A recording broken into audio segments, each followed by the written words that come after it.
মহান আল্লাহ তাআলার নিকট অশেষ রহমত যে আমাদের ক্রিকেট কিংবদন্তি তামিম ইকবাল আগের চেয়ে অনেক ভালো আছে।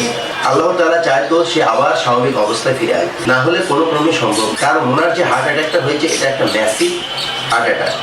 সাধারণত হার্ট অ্যাটাকের আগে কিছু লক্ষণ প্রকাশ পায়, সেই লক্ষণগুলো ওনার ছিল না। এই যেমন ধরুন অ্যাঞ্জিনা প্যাক্টোরিস বা বুকে ব্যথা হয়, বুক ধরপর করে অস্থিরতা, যার কারণে সে সেভাবে প্রিপারেশন নিতে পারে।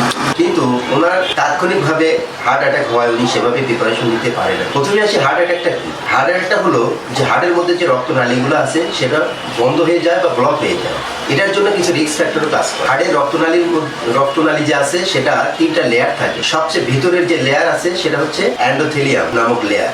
এই লেয়ার যদি কোনো কারণে ইনজুর্ড হয় তাহলে বুঝতে হবে আপনার হার্ট অ্যাটাক বা স্ট্রোক বা এমআই সম্ভাবনা আছে। এখন এইটা হওয়ার জন্য বা এই যে অ্যাটাক হওয়ার জন্য কিছু রিস্ক ফ্যাক্টর কাজ করে বা এন্ডোথেলিয়াম যে লেয়ার গুলো আছে, এন্ডোথেলিয়াম লেয়ার যাতে ব্লক হয়, যে এটার জন্য কিছু ফ্যাক্টর কাজ করে।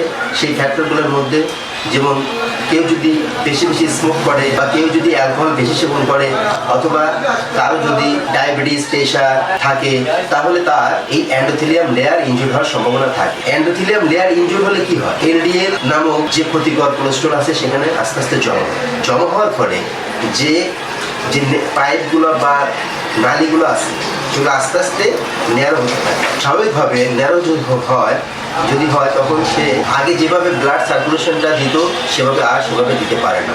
একটা পর্যায়ে ন্যারো হতে পুরোপুরি নালীটা বন্ধ হয়ে যায়, তখনই এই স্ট্রোক বা এমআই বা হার্ট অ্যাটাক হয়। তাহলে আজকে জানলাম যে হার্ট অ্যাটাকের কারণটা কি কারণ হতে পারে।